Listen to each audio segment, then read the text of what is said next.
Welcome to the Trawl Free Table podcast from Fish Alaska Magazine, proudly sponsored by SalmonState and the Cannery Restaurant in Homer.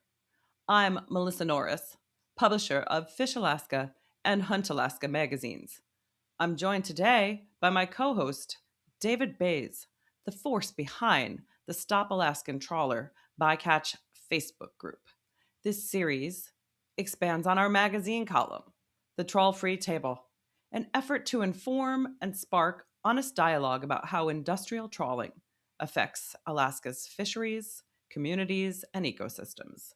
We look beyond the labels to examine seafood certification systems, management practices, and the choices we can make as consumers to keep oceans thriving.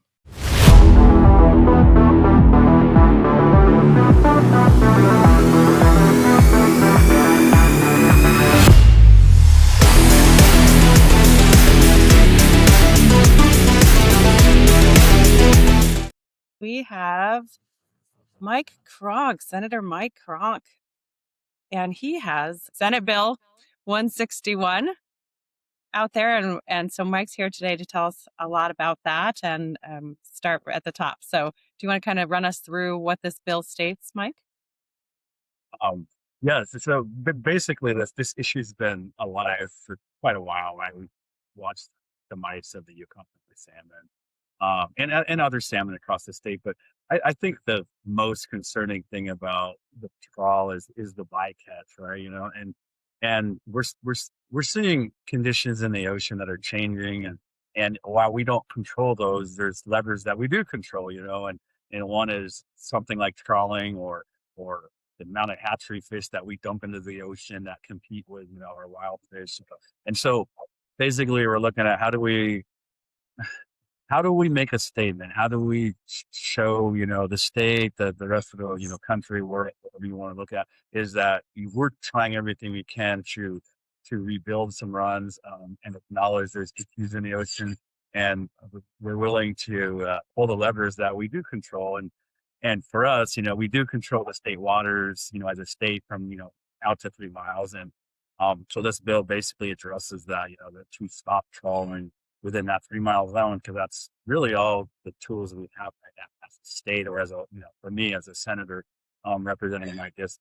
So this is pretty much the gist of how we put the bill together. And what, there's always things to work on, because we talk to different fishermen, like shrimp fishermen or even scallop fishermen.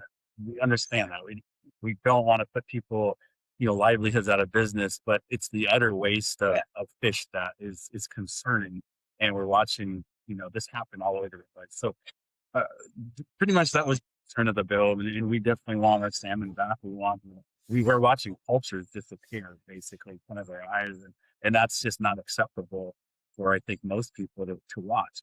And is this a fix-all? There's probably nothing's ever a fix-all, but it's a tool we have to look at, and how do we rebuild some of this stuff. So that's kind of the gist of it. I'm very passionate about fish and game, subsistence movers all around, hunting and fishing. It's about putting food in the freezer, and I think that is the baseline for my passion of making sure that we're protecting our research. Well, I'm super glad someone's looking out. It's great to see. Maybe we could back up a second, and David will give us for those that just aren't familiar yet, the little summary of what we do have that is statewide controlled waters where we have trawl fishing, and he can just kind of broad picture that for folks listening. Yeah, I mean, like Mike said, the bulk of the pounds gets pulled out of federal waters, which is from 3 to 200 miles offshore. But also, like he said, voters are rampant for our elected officials to do something, and it's great that the legislature is doing what they can. They can't ban everything tomorrow. The governor can't ban everything tomorrow. But if each person at each level of government took it on and did what they could within their box, then we could really get things done. So this is an amazing step. Some of the more notable state waters fisheries we see. So Prince William Sound they do a funky deal where they say these within 3 miles of shore is state waters. A lot of times on a sound or an inlet, they just draw a line straight across the opening of it and say everything in there is state waters. Kodiak Island has quite a bit of state waters fishery, and then stuff out the Aleutian chain. I think ADAC gets mentioned quite a bit. But Mike, could you run us through? I think a lot of people are unfamiliar with like the steps as a bill is made and how they go through the House and the Senate, and just functionally or mechanically where it's at now and where it has been and what the next steps are. Sure, yeah, and this is probably one of the things that most Alaskans don't understand is the build process, right? It's good. You come up with an idea, and then we shoot that off to what we call ledge legal, and they work your idea into the statutes that, and then they come back with a product, and they ask, hey, is this kind of what you were getting at? And you can adjust that here and there, but and once that's done, you submit it to either the Senate floor or the House floor. And for ours, it's the Senate body first, obviously. And once it gets ready across, it gets assigned committees, right? I'll be honest, I'm not sure. This one definitely got assigned to resources first, and I'm not sure if there is a second committee. But usually, there's at least two committees of referral for it. So right now, it's sitting in Senate Resources. Last year session, Senator Diesel had a hearing on it, but did not allow the public testimony part of it. And I'll be honest, it was overwhelming. We could probably sit here for days, even if you limited it to 2 minutes of testimony, we'd be here. So at least we got a hearing. So that's always the first step. And we're going to go, actually today, we're going to walk over to their office and see if we can, schedule another hearing with some public testimony for that bill. Because this is passionate about this, and they deserve to be heard. When people say we're not heard or listened to, right? And I actually say no. Actually, phone calls and emails are very important. And so let's just say we got it out of resources and it made the next committee, and we got it to the Senate floor and we voted on it. Then it would go to the House, and they would have the same process. They would assign it to committees similar to the Senate, and it would go through the same process. And if there were any amendments or changes, and they voted on it to pass, we would come back to the Senate. Would we agree to this? And so that's the process. It's sometimes a very slow process, but it's frustrating at times. But I'm not sure the will of the entire body of getting this bill passed. Right? Sometimes I'm in the minority, and sometimes majority bills take priority. Even though this is definitely a very highlighted issue across Alaska. So that's the process every bill goes through to get passed. And then obviously it goes to the governor. He wants to veto it, wants to sign it, he gets to sign, or he can leave it. If he doesn't do anything for 30 days, it becomes law. So that's the process of every bill that goes through. Do you get the feeling that the other legislators are at least aware of it or aware of the issues now, or do you feel like you're speaking a foreign language when you talk to people about it, even outside of like the resource committee? No, it's definitely an issue. I left talk to a lot of the candidates for governor, and I've talked to Senator Sullivan and Congressman Begich, and I know that's congressional side is a way different animal. It's so legislation passed. But I just said you guys have to remember how important this is to Alaskans, and that's our resource. And I'm a resource guy. Our resources have to be our number one priority, and I think it states that in the Constitution. So I think people are very well aware of it. I don't think it's sitting on the shelf. Or I think it's a very highlighted issue. But we have, unfortunately for this year, we have the gas line issue. You have a fiscal plan issue. We have the rural health transformation bill that just got passed, where we literally have to figure out regulations to start accepting this $272 million a year for the next 5 years. So would this be low laying fruit on the tree?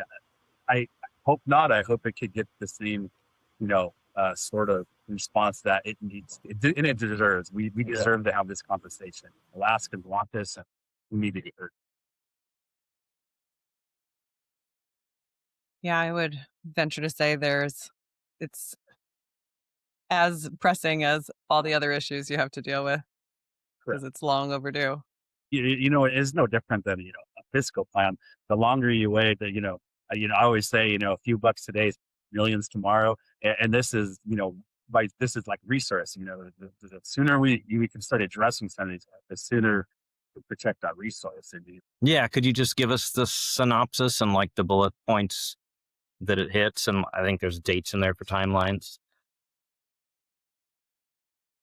I don't honestly have it right in front of me, but we just yeah, you could highlight those. Again, sometimes in this building you have to submit something to highlight. Mhm. And I'll be honest, I'm not a fan of legislating fishing games through the legislature, but when you leave us no choice, that's kind of where we're at with this bill. I would much rather the state solve this, but I don't think that is obviously there. So this is our avenue of having our voices heard. And that's the bottom line. I think we want the voices heard, but we want some action taken at the same time. And, maybe this will take the next governor to help with that situation. And obviously, I believe Commissioner Lang is retiring at the end of this year also. So we're definitely going to have a new commissioner no matter what. And again, this starts that conversation. Like we're not going to go away. We're here. You're going to have to listen to us, and we're going to have some action. So, even if that's all this bill does, that is valuable for all of us. Even though it's not enough. I think we can all agree that we have to have some action. But we're not going to stop. I think that's the message. It's still there. That's why I appreciate the work everybody's doing. All our voices have to be heard. So. SB 161, an act relating to the use of certain trawl or dredge fishing gear in state water and providing for an effective date. Senate Bill number 161, an act relating to the use of certain trawl, dredge fishing gear in state water and providing for an effective date. Be it enacted by the legislature of the state of Alaska.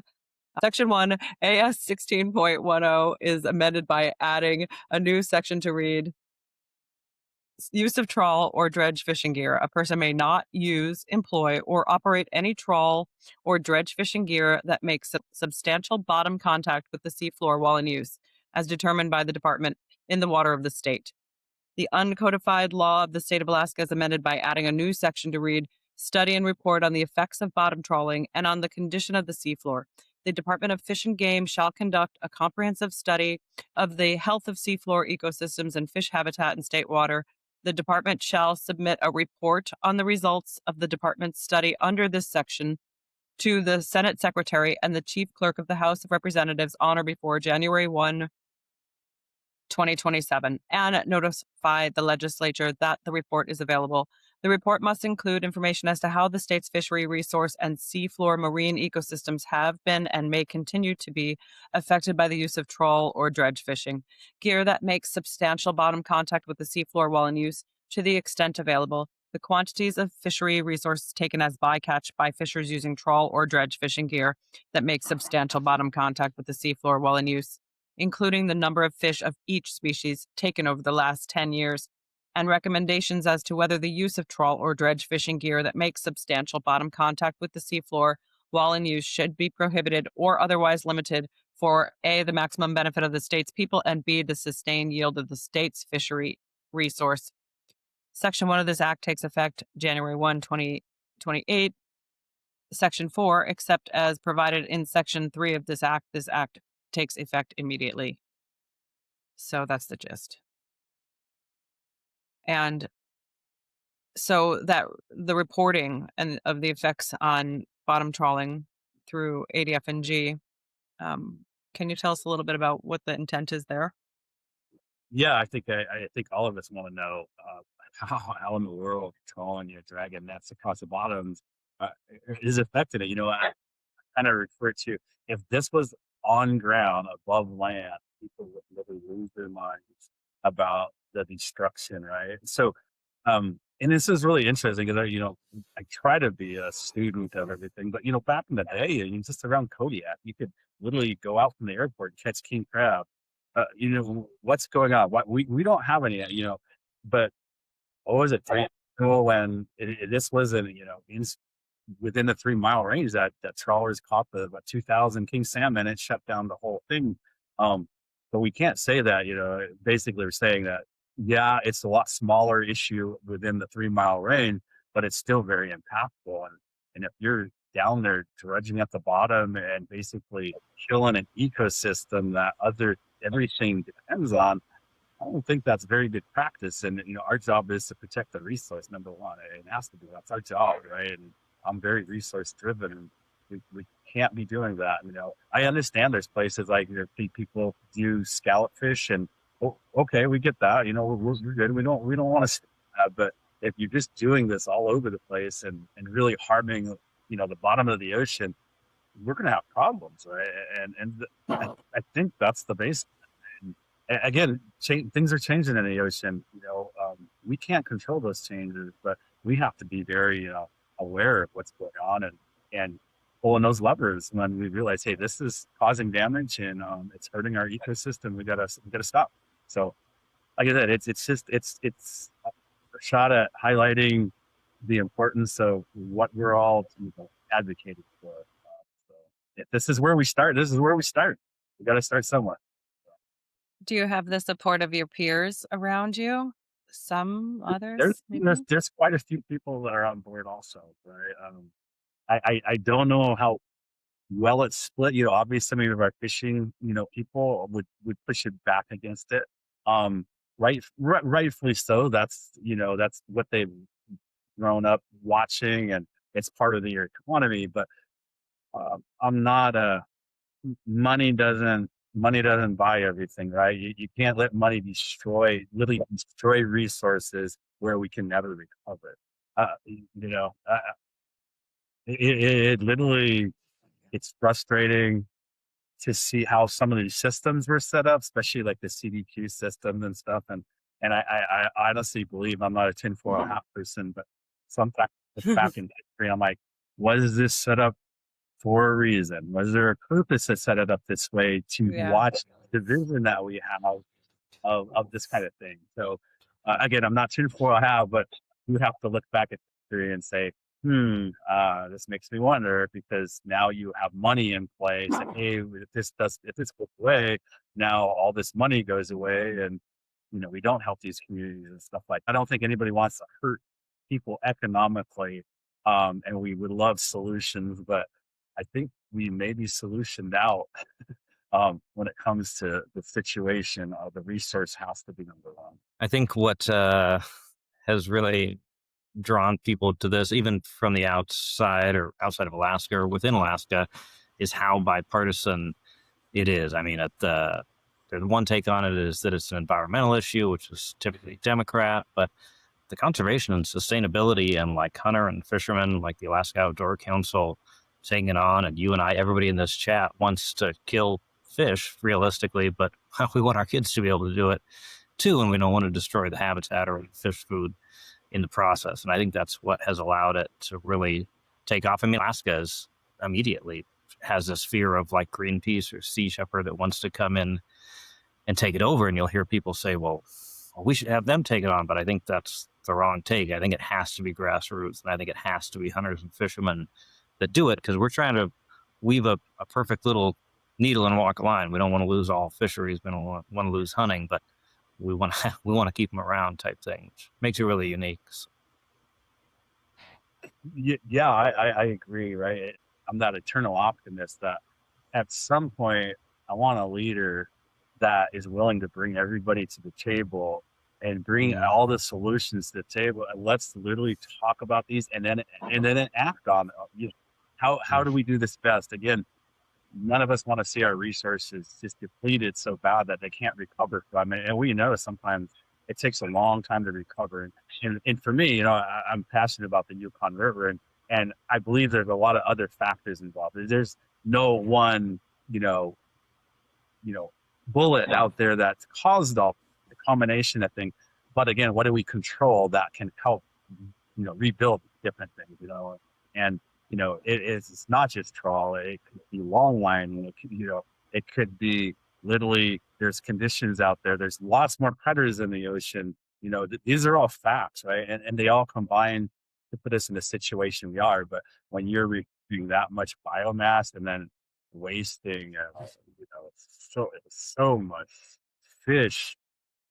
Um, I think that's the part most Alaskans just are in disagreement with, and I mean, we waste a halibut off a boat, we get fined and ticketed or whatever it is, but literally it's okay to waste millions of pounds, of, basically I look at it as food. So, it all plays out. It doesn't matter if it's miles away or 100 miles away. It's all part of this ecosystem that we all have to live with.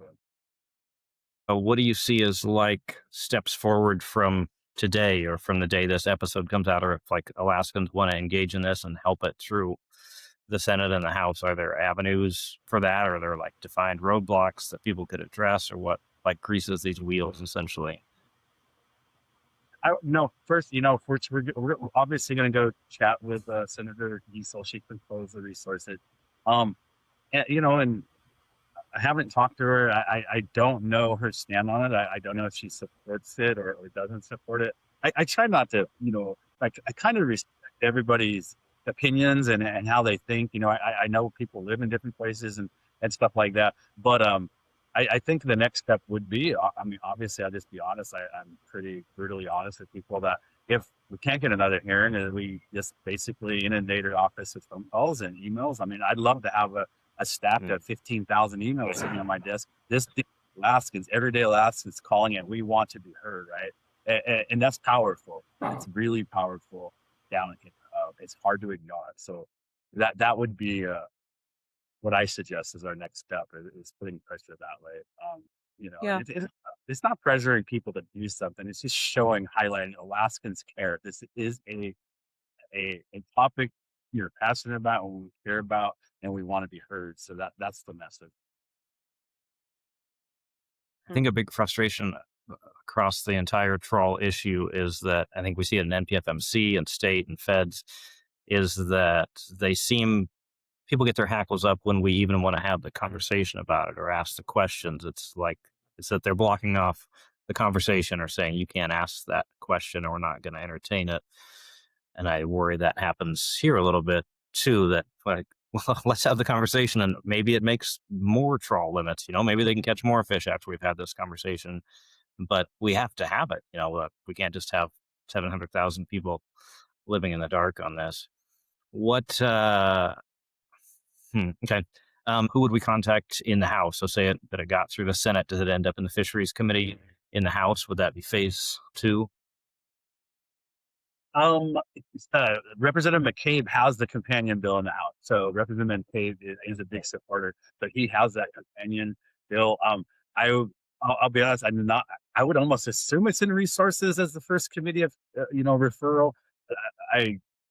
We're so busy. It's very hard to keep up with what the House side is doing and our Senate side at the same time. So I would maybe reach out to Rep McCabe and ask him, and it could be the same process. Hey, let's put some pressure on. If it's in fisheries, obviously push back because Representative Stutes, from Kodiak, is the chair of the fisheries board. And again, I respect that is the way it goes. But I think what you're asking and we're asking is we've got to be heard. We got to be at the table. We want solutions that we can work together. Like you explained, this is very important to people. So that would be the next step. So there's been kind of these interesting conversations like relating it to the Natural Resources Clause in the State of Alaska Constitution. I think that, I don't know if any of us can quote it off the top of our head, but essentially it says that all fish and game are reserved for the right of the people. It just always amazes me that this didn't come up sooner. And I really appreciate that you brought it up because that seems so clear and it feels so clear for people, but it also at the same time seems like it gets glossed over in regards to this specifically. Yeah, I kind of look back in history, of our state, and our state really was built around commercial activities. If you really look back, like commercial fishing is always king. No matter if you call it commercial fishing, it really is. I mean, that's what it is.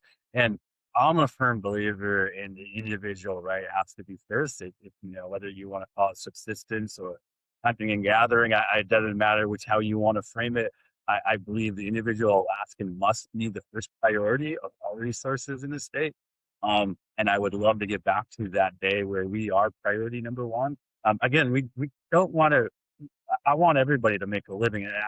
And there was times I wish I was a commercial fisherman, down here in Southeast, catching, fish. And I think it's a great life. And I don't ever want to uh, eliminate that from it. But industrial haul is way beyond that kind of fishing, right? We can manage that. And one of my suggestions to some of the governor candidates also is we have a Department of Fish and Game. I truly am a firm believer in separating the fishing. I want to commission fish because it's its own animal. I want to commission game because I believe the game part gets elected because fish is such a volatile issue across the board, no matter where you're at. So I'm hoping that the next governor will be willing to separate that, and have two specific commissioners, and we just have one focused on our fish issues, because that's more than a full-time job, for anybody, and it deserves this conversation. Not neither department deserves to be less, but fish definitely deserves a commissioner all of its own, and probably a lot more additional resources to address what we want. Have you, what kind That of sounds influx from, sorry, I cut you off again. What kind of influx from trawl do you see, like in Juneau? Do you see like representatives of trawl corporations interact with the legislature a lot? Does it feel like you hear more from them than the common Alaskan, or where does that play out at? This is my 6th year. Yeah, I had 4 years in the House. This is my 2nd year in the Senate. And I've seen them more this year than I've ever seen them. I don't ever remember seeing them at the RDC Council, but I see where they sponsored lunches now, and they have receptions here, and I just don't ever remember seeing that in the past. And they're definitely in the building, and you know what? I'm willing to meet with anybody. That's the thing, I saw something about, hey, there's a dinner. If anybody goes to this dinner, they're called, but that's not how I operate. I literally want to sit down and listen to people. And I'm sure, just like you want to listen, you want to hear both sides. And I think having an open mind helps things, right? So it's not a one-sided ticket. I will make sure I don't ever, receive money if I was, tall. I don't believe I need that money to win an election, or, if my opponent does, that's great too. I don't really look at that kind of stuff, but I just hope people understand that having the conversations with people is how we're going to get to solving these solutions. So don't if somebody ends up at a dinner with the trawl people, it's not that, hey, they're pro trawl. It could be that they're really just trying to listen and hear what they have to say. I talked to some just the other day, and we had a great conversation. But you're really not going to convince me. I appreciate it, and there's a lot of factors across the board. We know that, and we control some of those. So that's kind of what I say, and I'm not going to change my mind a whole lot on what I believe. But I appreciate having the honest conversation. And I think, David, that's what you're looking for. I think we're all looking for that. We all want to be at a table. We want to solve this, and we want to see our fish and our resources back to where they, hopefully where they were, and everyday Alaskans get to enjoy that, and then we can allocate the rest of those resources to people having a livelihood. I think that's a wonderful thing. It's just a great historical part of our state, and we just want to have our say, and make sure the resource is protected for the people of Alaska. Yeah, it's hard to argue with. I think the people are generally behind that. I think that's just a common sense approach, and I think once you're truly honest and just have that honest, that common sense approach, most people, even if they're way determined on one side or the other, they finally, oh yeah, you're right. They just kind of give in and say, you're right. We need to be better. We need to listen. We need to work together. Hopefully, we can get there. That's my goal. Yeah, I think another big driver on all this has been that myself, but a lot of people, I think, feel that we have quite a few common sense regulations that should apply to trawl, but they're just not necessarily being interpreted in the way they were written or intended to be interpreted. So the midwater trawl on bottom is, of course, the biggest example of that. There's this assumption by the public and even a lot of regulatory agencies that a midwater trawl doesn't contact the seafloor, but then we see that they do in these sensitive habitat areas. And like to regulate pollock as a forage fish, everybody knows that everything eats pollock and depends on it, but then when they set the catch limits, they ignore that essentially, or like not trolling in halibut nurseries. So yeah, that's I think me and everybody else just wants to get those questions addressed, or at least to have the conversation about them and see if what we intended when those regulations were created is actually still in effect, and if not, to change things. No, I agree, and that's if just having this bill gives us conversation overall, people together, it is worth every bit of effort just to get this bill, heard. It doesn't even have to pass. It's bringing people to the table, and that's what's frustrating about being down here is sometimes people just refuse to bring everybody to the table. I mean, because there's probably a lot of stuff we can all agree. There's always middle ground somewhere. We get you. We can work through this, but when they absolutely refuse, it's just adamant that no.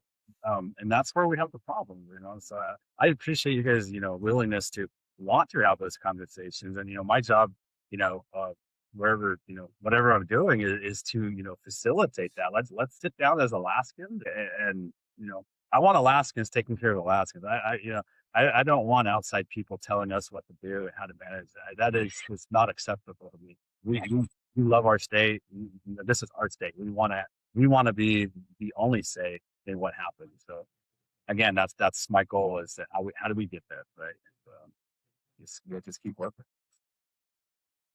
And David already alluded to sportsmen being the most conservation-oriented types of people. Yes, because we want to be able to harvest, but because we want to be able to harvest for generations. It's part of our livelihood. Yeah, and I sit in this position right now. It's like I tell people all the time. First of all, I'm not a career politician, and I'm not doing this for it. I have a shelf life. I love my state. I mean, to death. I'll go on a limb and say no one loves it more than I do. But I want a state where my kids and my grandkids are here. They have a livelihoods, and we have the resources to enjoy what we enjoy every single day. But first and foremost, we got to be able to put food in our freezers, right? That has to be our number one priority. And so my goal is when I leave this job, I guess I don't like calling it a job, but when I leave this, I want to make sure that we actually accomplish some of those things, and our kids and grandkids have a wonderful place to be, because we truly live in the best place in the world. I haven't been all around the world, but I've been around the world, and there's nothing like home. There's nothing like Alaska. It is the best place in the entire world. Again, can't argue with that. I guess the next stage is to see what happens in resources.